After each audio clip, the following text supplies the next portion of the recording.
다시 한번 말씀해 받고 갑시다. 예. 오늘 은혜 찬송 너무 좋죠? 예. 우리 이현 집사님이 부부로 시작해서 또 목장에서 한 번 하고 오늘 다니까 다 이어진 것 같아요. 벌써 두 번. 저는 그때 사실 딴 때는 듣지 못한 찬송이었는데 뭐 가끔 지나가다 한 번씩 듣다가 오늘 이제 이렇게 같이 해중 찬송하니까 그때 두 번 한 게 다 기억이 나서 얼마나 은혜스럽게 찬양한지 크게 히트 칠 것 같아요. 예. 이건의 찬송. 정말 찬송 고백이 내 고백이 되고 그럴 때 참 은혜가 충만할 줄 믿습니다. 오늘도 이 주신 말씀으로 또 충만한 은혜를 누렸으면 좋겠습니다. 사도행전 한 2주 또 쉬었다가 다시 이제 돌아온 건데요. 우리가 지금 20장이 3차 선교여행, 바울의 3차 선교여행이 이제 마지막 돌아오는 코스죠. 주로 3차 선교여행은 에베소에서 거의 2년 6개월을 사역을 했고요. 두란노선을 중심으로 바울이, 그리고 이제 돌아오는 길에 고린도, 아덴 다 다시 들렸다가 다시 돌아가는 길인데 어디로? 이제 안디옥을 거쳐 예루살렘으로 돌아가려고 하는데 에베소 교회를 들르지 않습니다. 바울이 오늘. 자, 여기 중요한 것은 자, 에베소에서 이제 마게도냐, 아덴에 고린도 지역을 들렸다가 다시 돌아오면 그냥 사실 오는 길이니까 한번 들릴 수도 되는데 빨리 예루살렘에 올라가기 위해서 바울이 에베소에 들리지 않습니다. 방문 계획을 세우지 않고. 그런데 그 대신 어떤 일을 하죠? 여러분, 에베소는 바울에게 있어서 안디옥 교회가 파송교회였다면 사역교회는 에베소 교회다 이렇게 할 정도로 중요한 사역지요, 선교지지요. 제일 오래 있었던 곳이에요, 바울이. 근데 왜 돌아오면서 들릴만 한데 왜 바울이 들리지 않았을까? 첫째는 예루살렘에 가는 일정 때문에, 그게 하나님께서 성령께서 인도하시는 뜻이다 생각하고 시간 들르면 또 엄청난 시간을 보내야 되니까.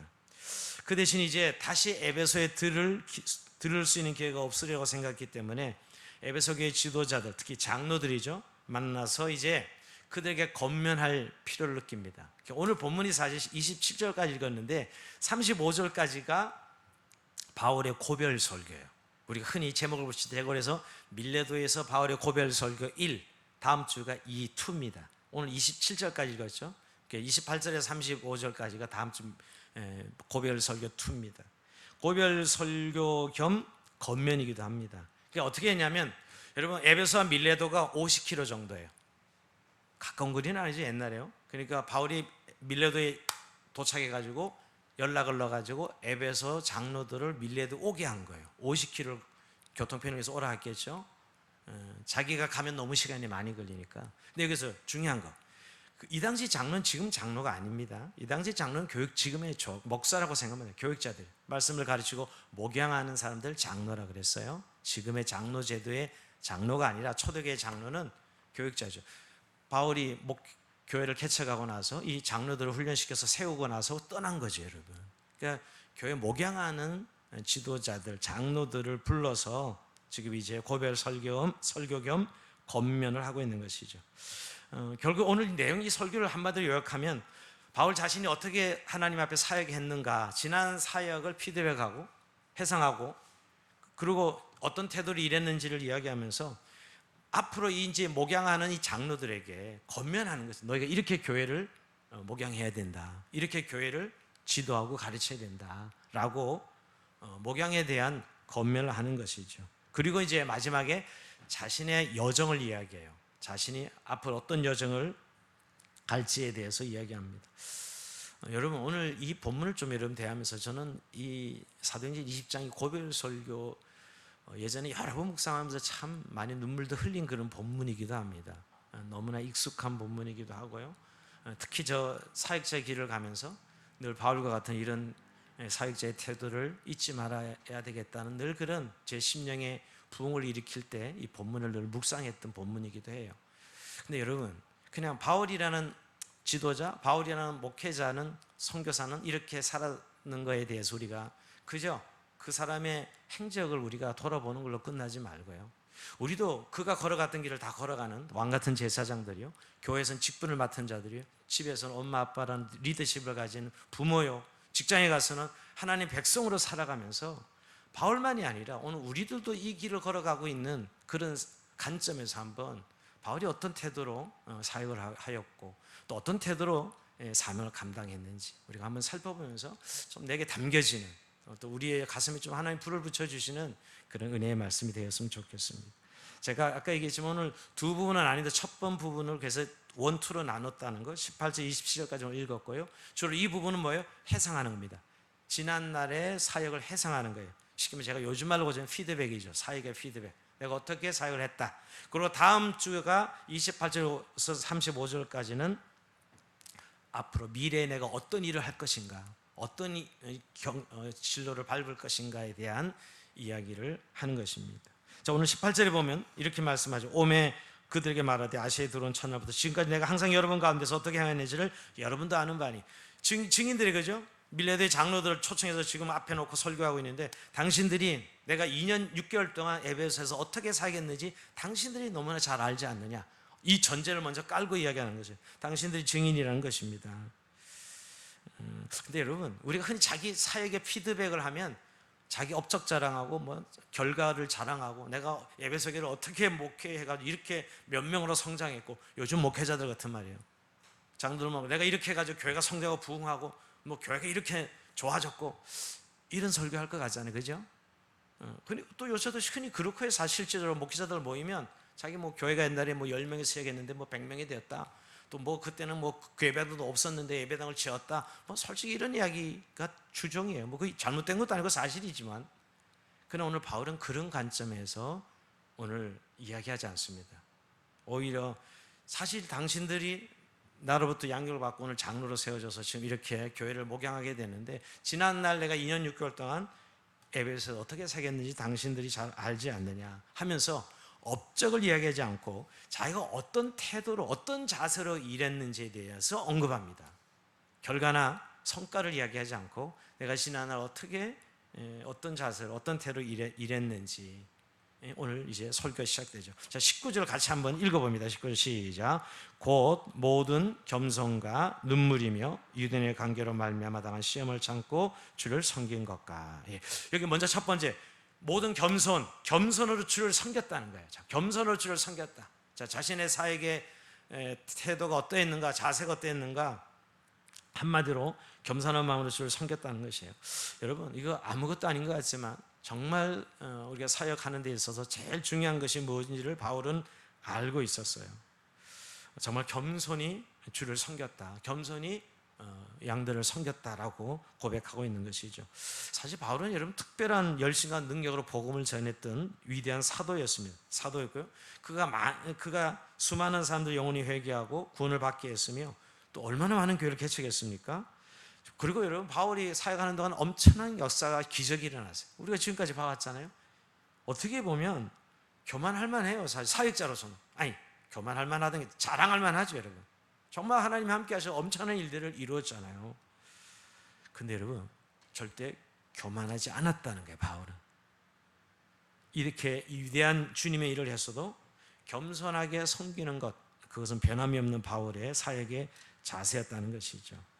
참, 이것이 바울이 하나님 앞에 쓰임받는 비밀이에요. 끝까지 겸손했다는 것. 지금도 오늘 이 밀레도에서 에베소 장로들을 초청해가지고 내가 당신들 앞에 이때까지 겸손하게 살겠다라고 고백하고 있는 것이죠.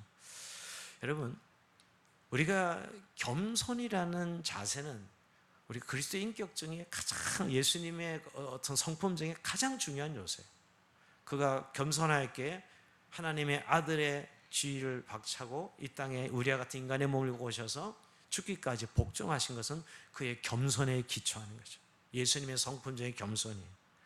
그러게 우리는 겸손해야 되는 건 너무나 당연한 것이죠. 우리가 가장 주님의 성품 때문에 겸손해야 되고요, 또 주님의 종들이기 때문에 겸손해야 돼요. 우린 주님의 종들입니다. 종이 겸손하지 않으면, 우리가 주를 위해, 지금 주인이신 예수 그리스도를 위해서 일하는데 주인이 겸손한데, 지금 나는 마음이 오냐고 겸손하다 하신 예수님이 겸손한 종으로 오셔서 사역하시는데 그 종들이 겸손하지 않는다면 이건 주님의 종이라 할 수 없지요, 여러분. 결국 여러분, 기본적으로 우리가 하나님의 종이라는 것, 내가 예수 그리스도의 주인 되신 주님을 따르는 종으로서의 가장 중요한 덕목은 겸손이요, 겸비함입니다. 근데 이것은 왜 중요하냐면 하나님의 은혜를 받는 비밀이에요. 우리가 은혜를 받는 것도 겸손해서 받는 거고요. 은혜를 유지하는 것도 겸손해서 은혜를 유지할 수 있어요. 하나님께서 겸손한 자에게 은혜를 베푸시고 교만한 자를 대적하신다 말씀하셨습니다. 요즘 여러분, 내가 왠지 메말라 있다고 생각하면 지금 이제 교만 신호입니다. 내가 은혜가 지금 좀 약간 없다고 생각하면 내가 뭔가 좀 교만해 있는 거예요. 오늘 아까 은혜 찬송 불렀지만 생각해보면 절절히 하나님 은혜인데 그 은혜라고 생각하지 않고 당연히 내가 누려야 되고 당연히 내가 권리고 당연히 내가 차지할 특권이라고 생각하면 이런 찬송할 이유가 없죠, 그죠? 그러니까 왜 우리의 메말라지냐면 이런 하나님 은혜에 대한 감사가 없기 때문에 메말라지고, 이제 메말라지면 좀 시간 지나면 교만해지는 거죠. 없는 것 때문에 불평하고 안 되는 것 때문에 원망하고 이렇게 이제 교만한 자로 바뀌는 거예요.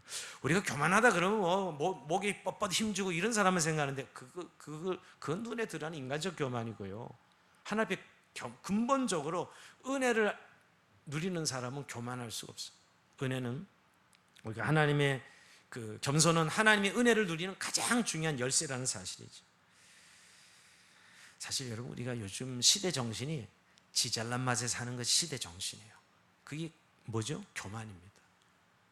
세상 문화가 진 거예요. 정말 요즘 저는 우리가 이 세대를 본받지 말라고 주님이 누차 말씀하시는데 우리도 모르게 이 문화 속에 쳐들면 다 지 잘난 맛에 살아가는 거예요. 근데 그 지 잘난 맛은 은혜를 싹 잃어버리게 합니다. 그죠? 잘 들어보세요. 다 자기가 잘나서 그렇게 한 거예요. 내가 잘나서 자식 키우고 내가 잘나서 뭐 좋은 부모가 되고 다 이런 이야기로 이 시대가 지금 흐름을 흘러가고 있어요. 그게 무슨 의미가 있겠어요? 그건 교만할 뿐이죠, 여러분. 요즘 왜 우리가 이렇게 팍팍해지고 각박해지고 메말라 있는가? 그건 겸손하지 않았어요. 오늘 바울은 끝까지 겸손을 견지하는 그런 사역자다. 이 밤에 우리가 주님의 겸손을 배워서 우리도 종된 심정으로 다 모든 게 은혜요. 모든 것이 사실 가분한 것이고 또 정말 이렇게 할 수 있는 것이 오늘 생각해보면 불평거리 너무너무 많을 수 있죠. 그러나 반대로 딱 생각을 바꿔서 감사를 한번 바꿔보면 수없는 은혜거리예요, 또 다지고. 근데 우리가 너무 한쪽 이 시대 정신의 흐름에 따라 우리가 이쪽만 보고 있는 것이죠. 그럼 그때부터 스탑되는 거예요. 은혜가 스탑되고 결국 교만해서 계속 불평거리 원망거리만 나옵니다. 거기에 내 심령 늘 죽을 맛이죠. 지옥이 딸리 지옥이 아니라 교만한 심령이 지옥이에요, 사실. 교만한 심령이 지옥입니다. 늘 누구를 미워하고 누구를 시기하고 누구를 꼭 복수하고 싶어하고 다 그런 게 교만 아니겠어요?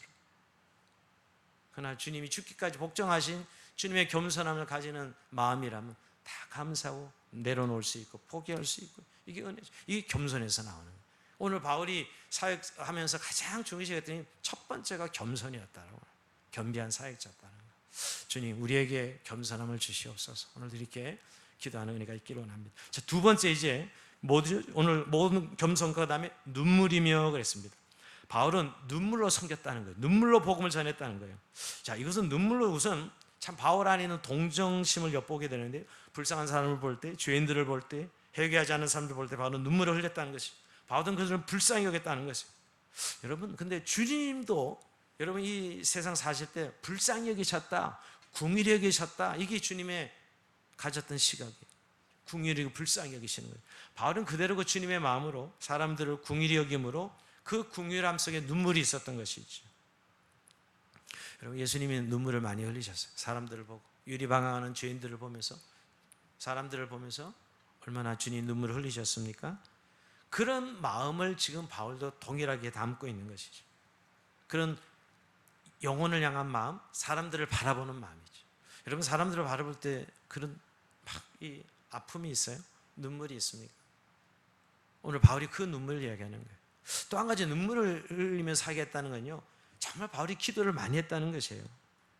기도를 많이 함으로 마음이 따뜻하고 부드러웠다는 것을 의미합니다. 여러분, 얼마나 바울이 사역하면서 기도를 많이 했겠어요? 그러니까 그 기도가 늘 눈물로 이어지고 그 눈물로 이어지면 가슴은 따뜻해져요. 여러분, 눈물을 쏟고 나면 가슴이 따뜻해지는 거 아십니까? 가슴이 싹 씻어져요. 요즘 왜 가슴이 답답하냐고요? 눈물을 안 흘리셔서. 기도할 때 눈물 한번 쫙 흘리면 가슴이 싹 씻겨 내려가. 그렇게 답답했던 가슴이 말이에요. 그러니까 사실 바울이 눈물로 살겠다는 건 그만큼 기도 많이 했다는 거예요. 이 영혼들을 보면서만, 이 악한 상황들을 보면서만. 여러분, 그리고 눈물은 사실은 영성을 측정할 수 있는 척도라고 저는 생각해요. 은혜가 풍성할 땐 눈물이 늘 있고요, 은혜가 메마를 땐 눈물이 나오지 않습니다. 여러분, 우리가 눈물에 대해서 한번, 흔히 첫사랑하면 눈물을 이야기하죠. 그죠? 첫사랑할 때 그만큼 감격적이었을 때 눈물을 흘립니다. 근데 요즘 사람들은 교회 와서 이렇게 기도할 때 눈물 흘린 것이 아니고, 은혜 받을 때 눈물 흘린 것이 아니고, 어디서 눈물을 흘리죠? 드라마 보면서 눈물을 철철 흘립니다. 드라마를 보면 눈물 철철 흘립니다. 이번 주도 한번 은혜 받은 분 드라마 보면서 있을 거예요. 이거 테이프 틀어놓고 이렇게 눈물을 흘리려고 작정하면서 보는 분들도 있더라고요. 근데 저는 좀 이해는 돼요. 너무 각박하니까 드라마를 봐서라도 좀 눈물을 흘리는 건 좋다고 저는 생각합니다. 긍정적으로 생각해요. 그런데 약간 대리만족 같아요. 드라마를 보면서 눈물 흘리는데, 여러분, 이 현실이 더 드라마 같지 않아요, 요즘에? 여러분 어떻게 생각하세요? 저는 요즘 사실 드라마는 별로 실감이 안 나고요, 실제 오늘 이 현대를 살아가는 뉴스 들어보면 진짜 드라마예요. 아니, 저런 일이, 저런 범죄가, 저런 사연이 들어보면 기가 막힌 일들이에요. 더 드라마틱해. 왜 거긴 눈물 안 흘려요? 전 뉴스만 들으면 눈물바다 되겠더라고요. 생각해보면 너무 가슴이 아파서. 아니, 어떻게 그렇게 부모 자식 간에 부모를 죽이고 자식을 죽이고, 비일비재해요, 요즘 여러분. 자녀 학대, 그건 뭐 남의 일이 아니에요. 비일비재한 일이에요, 여러분. 우리 주변에 지금 일어난 일들을 보면 얼마나 가슴이 아픈지. 여러분, 드라마 그런 거 보면 눈물 나잖아요, 여러분. 현실 드라마가 훨씬 더 드라마틱해지고. 근데 제가 이 이야기 듣는 건 정말 여러분, 현실을 보면서 우리가 눈물이 안 흘릴 수가 없다는 거예요. 그게 주님의 마음으로 보면 얼마나 인생이 불쌍한지요. 인간이 얼마나 불쌍한지 몰라요.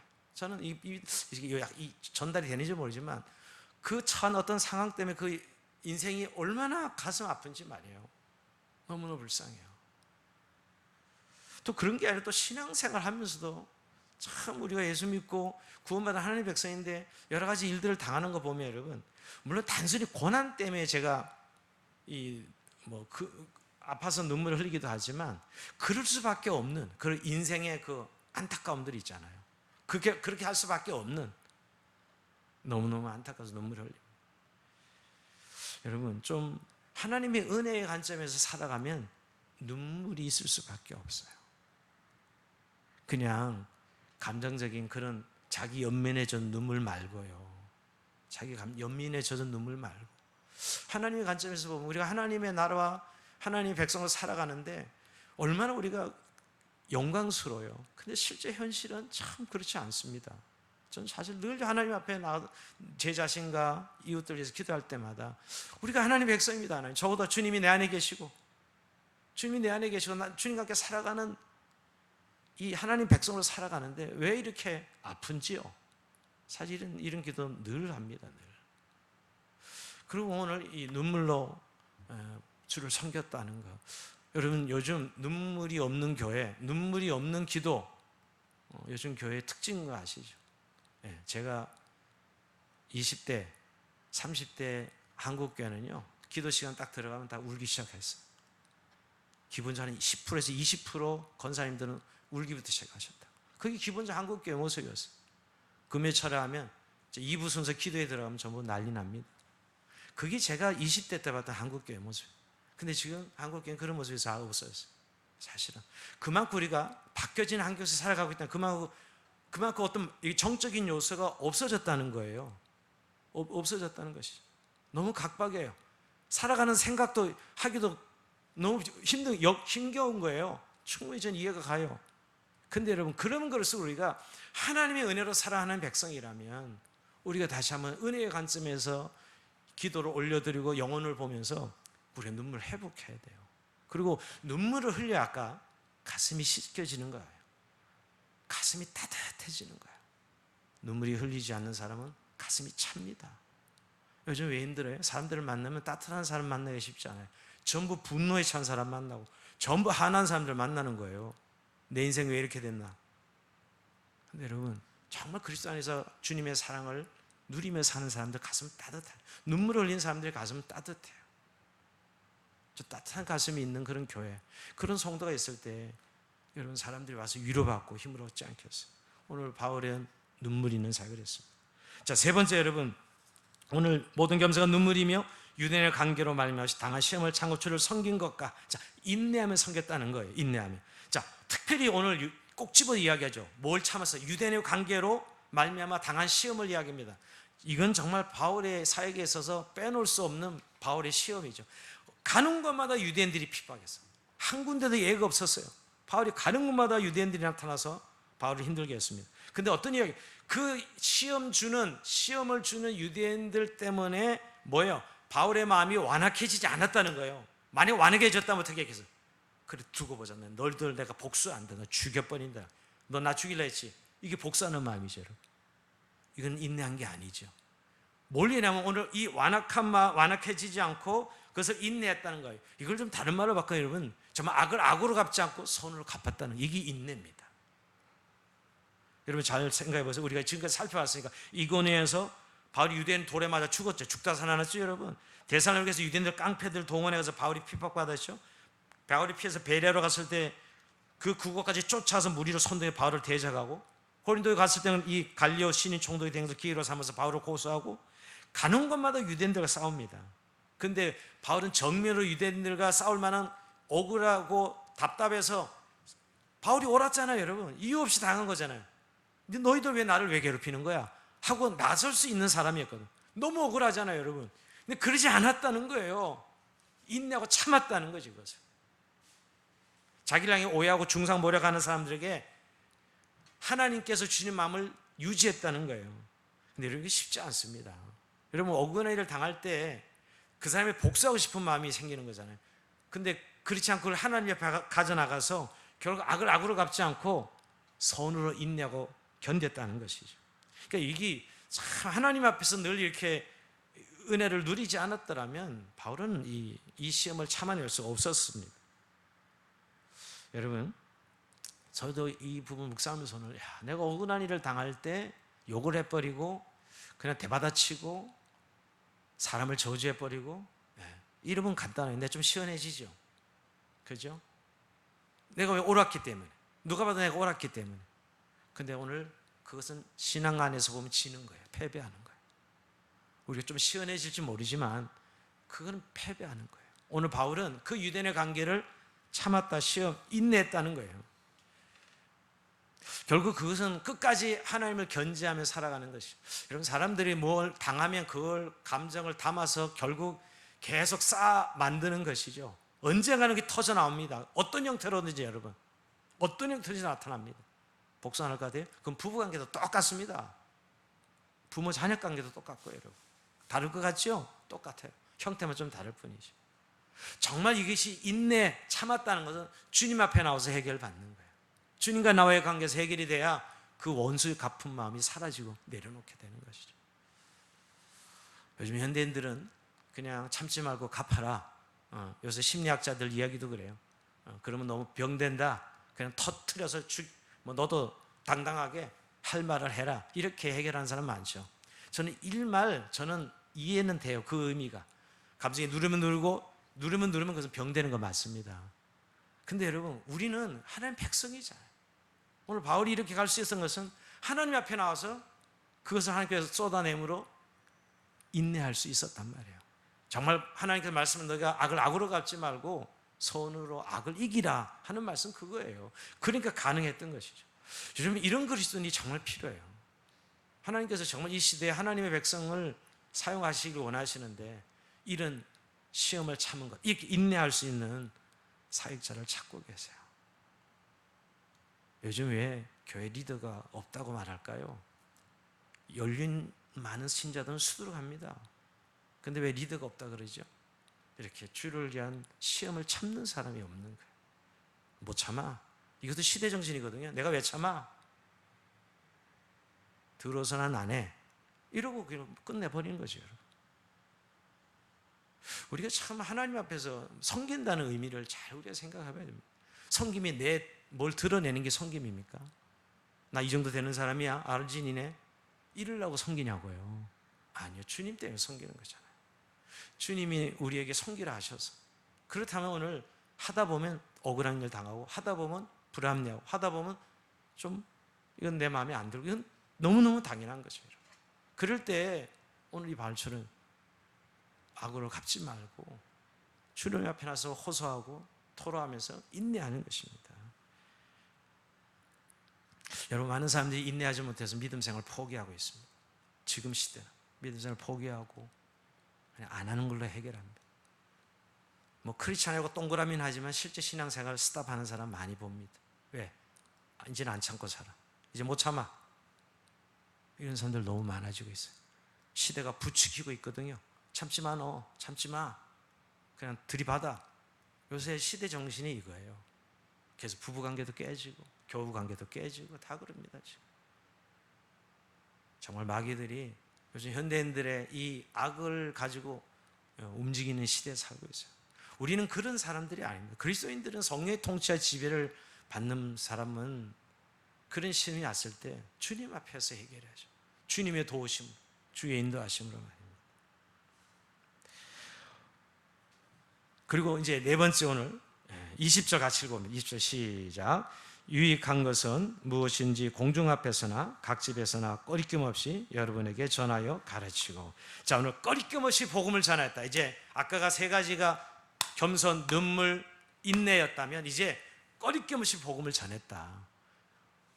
어떻게? 유익한 것은 무엇이든지 공중 앞에서 각 집에서나 꺼리낌 없이 여러분에게 전하여 가르치고. 뭐예요? 철도처럼 복음 전하는 삶을 살았다는 거예요. 항상 복음이 최우선순위였어요. 바울에게서 복음 전하는 것이었어요. 그리고 치우침 없이 전했습니다. 근데 왜 여기서 꺼리낌 없이 여러분에게 전하여 가르치겠을까요? 꺼리낌 없이란 말이 어떤 의미일까요? 사실은 복음의 관점에서 보면 복음을 전할 때는 하나님의 사랑을 전해서 성도들을 구원하고 위로하는 일이죠. 그렇죠? 분명히 이게 복음입니다. 이럴 때는 성도 힘을 얻어요. 위로도 받아요. 근데 또 한 면이 있어요. 꺼리낌 없이 전했다는 것은 반대 율법적인 것, 윤리적인 것, 훈계지요. 이건 굉장히 듣기 힘들어요. 책망하고 훈계하고 주로 윤리적인 부분이니까, 삶의 생활적인 부분이니까 그렇게 살면 안 됩니다. 그렇게 예배가 망가지면 안 돼요. 그렇게 신앙생활 사람들 대해 그렇게 대하면 안 돼요. 이런 설교 하잖아요, 이제. 그러면 이제 굉장히 듣기 힘든 거예요, 사실은. 근데 오늘 이 율법적인, 윤리적인 이런 설교와 복음적인 설교를 치우침이 없이 했다는 거예요. 꺼리낌이 없다는, 치우침이 없이 균형 있게 전했다는 거예요. 즉 이하면 늘 성도를 위로하고 듣기 힘되는 설교만 한 것이 아니라 그것도 역시 전하, 또 한편으로 윤리적인, 율법적인 이야기를 통해 성도들의 삶을 가르치고 깨우고 하는 기도를 했다는 거예요. 지금 교회는 복음은 있는데 율법이 없어. 훈계가 없어요. 듣기 싫어하니까. 듣기 싫어할 정도가 아니라 대든답니다. 어떤 교회는 그런 설교를 하면. 제가 듣기로는 특히 장로들이 대든데 듣기 힘든 거죠. 자기 그렇게 안 하니까. 근데 오늘 이 사실은 꺼리낌 없이 전했다는 건 하나님을 위로하는 복음적인 것도 꺼리낌 없이 전하고, 또 하나님 책망하시는 것도 율법적인 것도 꺼리낌 없이 전했다는 거예요. 이래야 교회가 건강해지고 성도가 삶이 건강해지는 것이죠. 그래서 오늘 복음의 핵심을 바울은 어떻게 이해했냐면, 21절 봅니다. 21절 시작. 유대인과 헬라인들에게 하나님께 대한 회개와 우리 주 예수 그리스도에 대한 믿음을 증언한 것이라. 자, 아까 그 꺼리낌 없이 전하였다는 그 중요한 핵심을 이야기합니다. 이제 유대인과 헬라인들에게 바울은 유대인들의 복음을 전하고 헬라인도 복음을 전했는데 두 가지면 회개와 믿음. 자, 이 회개와 믿음이 복음의 핵심입니다. 바울이 그러면 예수님과 동일한 복음을 전하고 있어요. 여러분, 예수님이 전한 복음이 뭐죠? 마가복음 1장 15절. 때가 찼고 하나님 나라가 가까웠으니 회개하고 복음을 믿으라. 회개하고 복음을 믿으라죠. 맞아요. 회개와 복음이 두 개가 다 강조됩니다.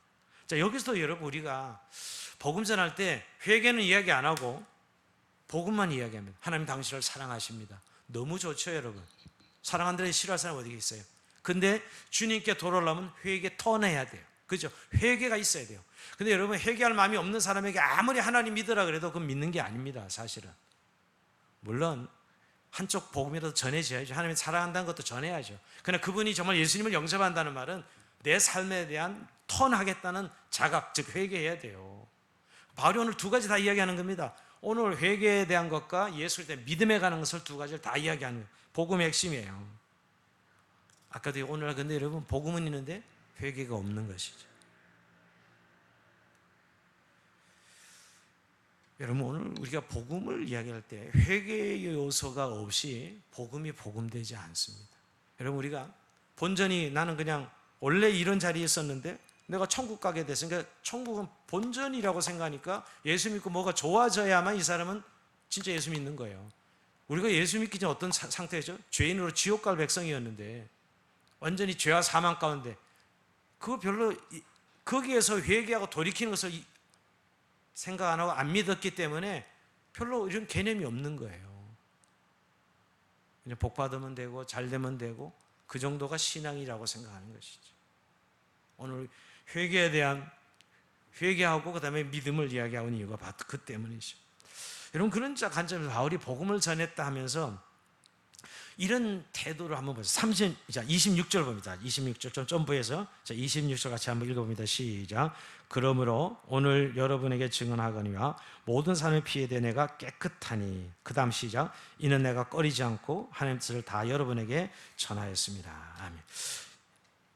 뭐라 그러게? 모든 사람의 피에 대해서 내가 깨끗하다 이런 표현을 씁니다. 자, 이게 아까 지금 복음과 회개의 두 가지 요소를 다 전했다는 바울 꺼리낌을 전했다는 말과 연결되는 거예요.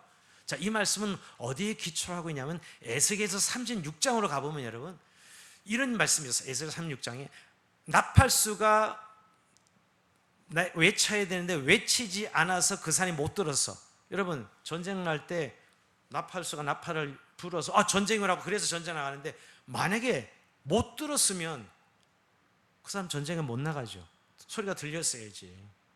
즉 선지자가 와서 하나님의 말씀을 제대로 정언해서 이렇게 살면 죽어, 이러면 죄야 라고 이야기해서 그 사람이 들었을 때 오늘 이 전한 선지자는 책임을 다한 거예요. 그죠? 그 사람의 피에 대해서 그럴 때 깨끗하다는 거예요. 자신은 그의 심판받지 않으죠.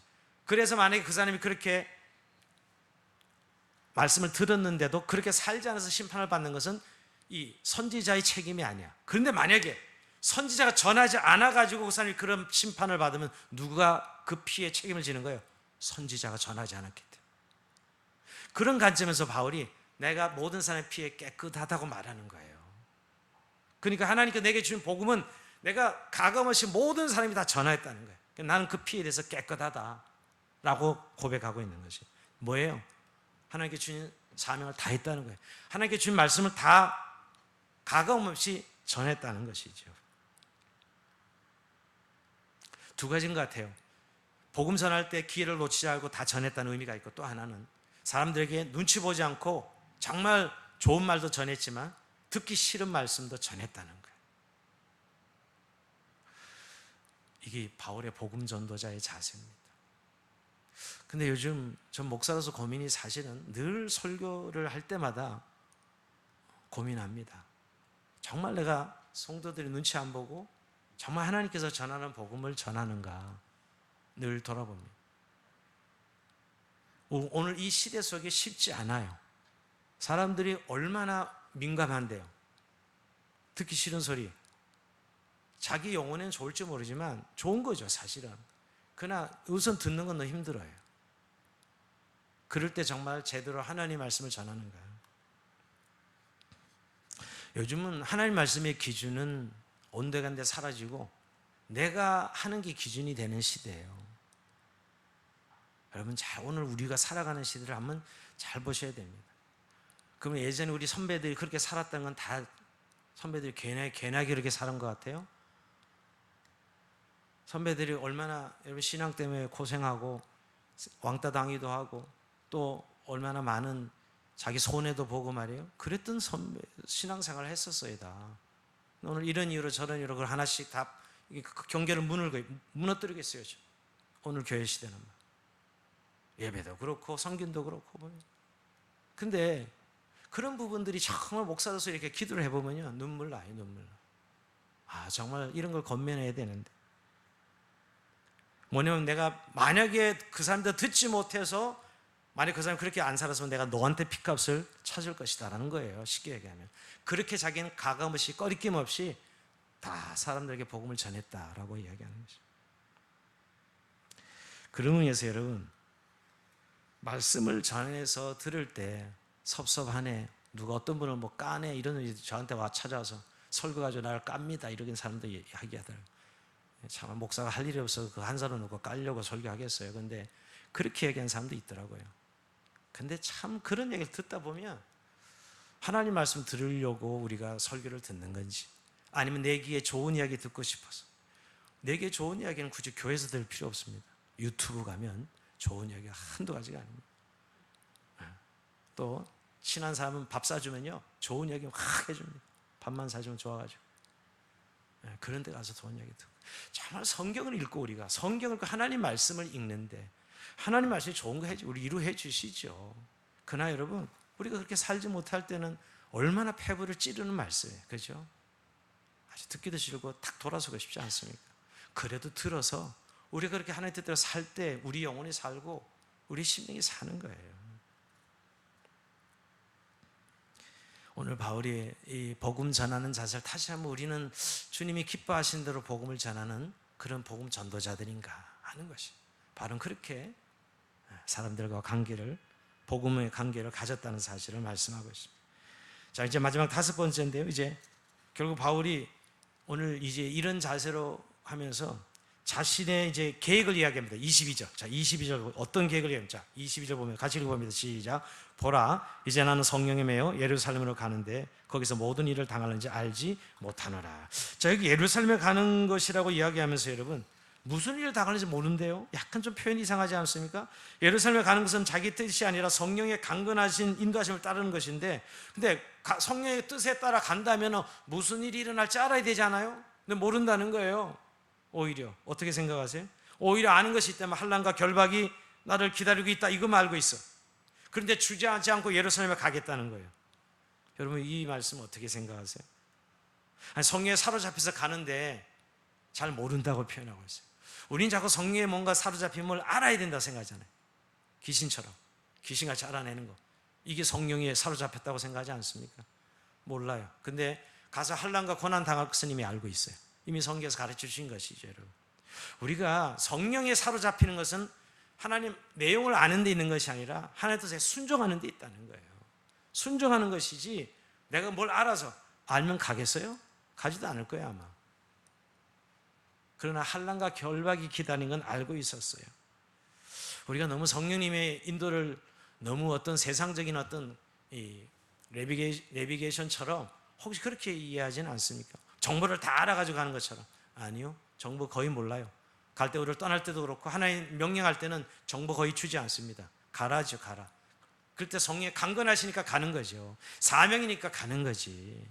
무슨 정보가 있어서 갑니까? 요즘 사람들은 정보 안 주면 안 가. 그게 현대인의 특징이에요.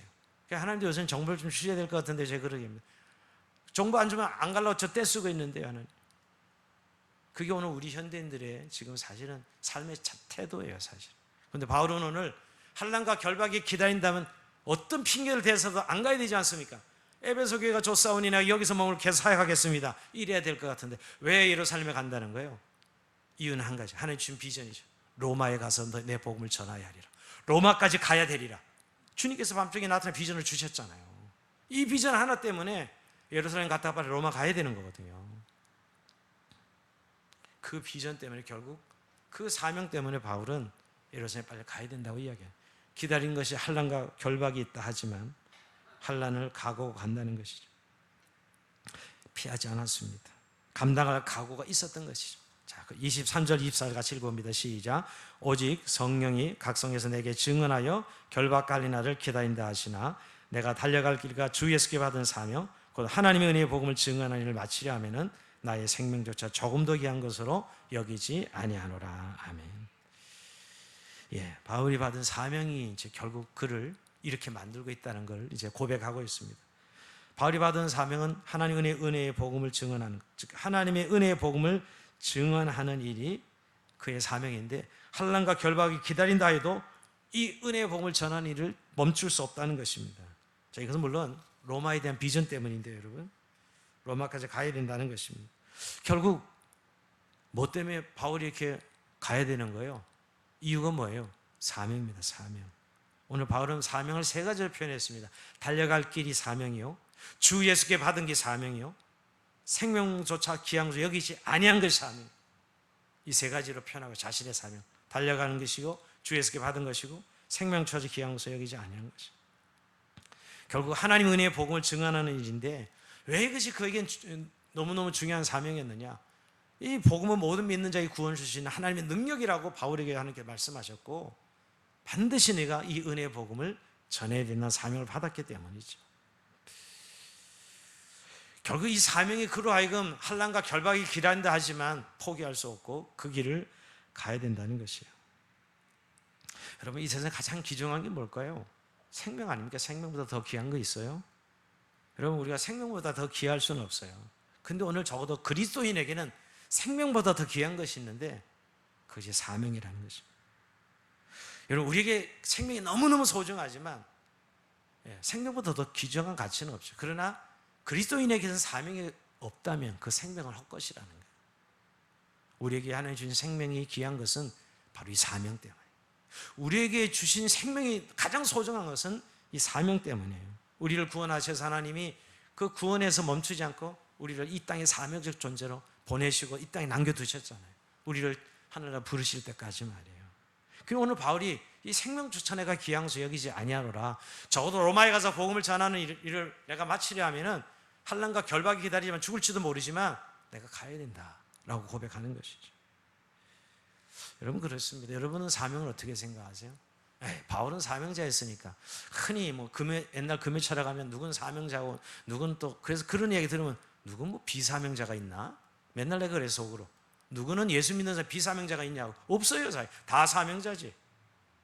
가정에선 가족의 엄마 부모로서의 사명이고, 학교 가면 선생님으로서 사명이고, 학생으로서 사명이고, 교회면 교회 직분자로 사명이고, 다 사명 아니에요. 사실 사명 없는 사람 어디 있어요? 손 들어보세요. 오늘 바울은 그 시대의 복음 전도자로서의 오늘 사명을 하나님 이야기합니다. 여러분, 우리가 바울이 그래서 참 우리 인생을 이렇게 로마서 14장 7절에 이렇게 고백하고 있는데, 우리 중에 누구든지 자기를 위해 사는 자도 없고 자기를 위해 죽는 자도 없도다. 우리가 살아도 주를 위하여 살고 죽어도 주를 위하여 죽나니 그러므로 사나 죽으나 다 우리가 주의 것이로다. 인생이 아주 본질을 깨뚫고 있어요. 바울이 정말 인간이 뭐냐? 그리스도 안에서는 이제 우리가 죽어도 주를 위해 죽고 살아도 주를 위해 사는 그런 사명자라는 사실을 그는 인식하고 있었어요. 우리가 가장 소중한 생명을 얻었잖아요. 이 생명이 귀한 이유는 그리스도인에게 있어서는 바로 사명 감당하는 일이 있기 때문이죠. 여러분, 음악가는 연주할 때 가장 아름답고, 화가는 그림 그릴 때 가장 아름답고요, 일꾼은 일할 때 가장 아름답습니다. 근데 그리스도인들은 언제 가장 아름다우냐? 사명을 감당할 때요. 가장 아름다운 모습은 오늘날 그리스도인들이 사명을 잃어버리면요, 세상 눈치 보고 세상에 짓밟힙니다. 맛을 잃은 소금이 되는 것이죠. 저는 오늘날 왜 교회가 짓밟힌다는 표현을 많이 쓰고 있죠? 사명을 잃어버렸기 때문에. 교회도 세상과 똑같이 돈이나 경제력 힘이나 뭐 인원수 쪽수로 세상과 대결하려고 하는 이 교회, 짓밟히는 건 너무 당연해요. 세상이 돈으로 하면 교회가 이기겠어요? 학식으로 하면 세상이 이기겠어요? 교회가? 말도 안 되는 소리거든요. 근데 교회가 보면이 뭐 재정이 얼마냐, 뭐 쪽수가 이걸로 자꾸 세상한테서 뭐 자랑하려고 그래요. 너무나 웃겨요. 너무나 웃기는 겁니다, 사실. 우리는 복음이에요, 복음. 모든 민족의 구원, 하나님의 능력, 이 예수 그리스도의 십자가의 복음을 통해서 영혼을 구원받게 하고 새 사람 만들고 변화시키고, 이게 정말 교회가 가진 사명이죠. 정말 깨어나야 돼요. 요즘 교회들은 말이에요, 무슨 사교 장소도 아닌데 이상해졌어요. 정말 이 사명 때문에 우리의 인생이 그렇게 멋있고 빛나고 아름답다는 것이죠. 여러분, 자기 목숨과도 바꿀 수 있는 사명이라면 얼마나 아름답고 얼마나 귀한 것이에요. 그렇지 않아요, 여러분? 이미 우리는 그리스도 안에 생명을 얻었는데 말이에요. 이 생명을 포기할 수 있는 이유는 이 사명 때문이죠. 여러분, 우리가 바울이 이 고백을 들으면서 좀 막 도전이 되지 않습니까? 야, 이 사명이 바울을 이토록, 어떻게 보면 그래서 바울을 미쳤다 그러죠. 사람들이 바울을 미쳤다. 너 미쳤어. 그렇죠. 예수한테 미친 거죠, 여러분. 근데 우리가 이 세상에 이제 다 마무리가 결산하는 날, 또 이 세상까지 다 만약에 주님 종말이오고 끝나는 날, 뭐만 남겠어요, 여러분? 뭐만 남겠냐고요? 휴대폰이 남겠어요? 요즘 시대는 종교가 딱 한 가지밖에 없는 휴대폰교를 믿는, 이 세상을 보고 휴대폰교를 믿는 사람들밖에 없어요. 영생은 휴대폰에서 나오니라 하면서 휴대폰만 하루 종일 보고 있는 거예요. 영상만 보고 있는 거예요. 거기서 하라는 대로 시키는 대로 시키는 대로 생각하고, 심각한 것 같아요. 휴대폰 종교, 요새는 난 그런 생각이 듭니다. 정말 예수님을 사랑하고 의지하고 하면 이 복음이 생명과 능력이어서 이 구원받은 우리들이 오늘 이 바울처럼 내가 이 은혜의 복음을 증거하는 내가 내 생명처럼 귀한 여기지 아니한다, 이 고백이 우리의 고백이 될 수 있기를 원합니다. 요즘 행복이란 말 많이 쓰는데, 예, 좋아요. 그러나 우린 거룩이죠, 여러분. 행복보다 우린 거룩이죠. 주님의 내가 거룩하는데도 거룩하라는 것이. 우린 요새 재미냐 팬, 재밌냐 재미없냐, 이게 아니라 우린 그 단어보다 우리는 사명이란 말이 우리의 생명이 있는 말이에요. 그리스도인에게 단어조차 좀 달라야 된다고 생각해요. 우리에게 말이에요. 그래서 우리 가정이 사명이고 교회가 사명이지 않습니까, 여러분? 내 일터 직장이 사명이고 내가 만난 이웃들이 사명이고 말이에요. 무슨 사명을 거창하게 저 아프리카 가서 일하는 거 그것만이 사명이 아니고, 무슨 교회에서 이벤트 만들어서 쳐주는 건 그건 사명이 아니고, 오늘 이 예배 참석하는 것도 사명이고, 내가 이 공동체를 지켜내야지 하고 시간 바빠도 생새벽에 오셔서 그 자리를 지키고 기도하고 하는 사명자들 있기에 교회가 움직이고 세워지는 것이고요. 또 내가 일 조그만 이걸 감당해야 성도 이 교회가 또 세워지고 하는 걸 알기 때문에 자기 어려도 세우고 가는 이런 사명자들이 있어서 교회가 세워지는 거예요. 지금도 여러분 마찬가지예요. 그러니 제 말은 사명은 특별한 일이 아니라는 거예요. 우리 모든 삶의 현장이 다 사명이죠. 근데 오늘 이 바울처럼 이렇게 정말 달려갈 길, 정말 주 예수께 받은 이 사명이 내 생명보다 더 귀한 여겨진다면 우리는 얼마나 더 멋지고 아름답게 하나님이 쓰임받는 인생이 될까. 오늘 바울이 이 고백을 통해서 자신의 사역을 피드백을 하면서 오늘 우리에게 던지는 도전입니다. 주님, 오늘도 우리에게 이 사명 때문에 사라지는 그런 복된 인생 되게 하시고 그 사명으로 더 영광스럽게 하나님 앞에 드려지는 그런 삶이 되길 기도하는 저의 삶이 되길 주의 이름으로 축원드립니다. 우리 찬송하면서 주님 앞에 기도의 시간을 갖읍시다.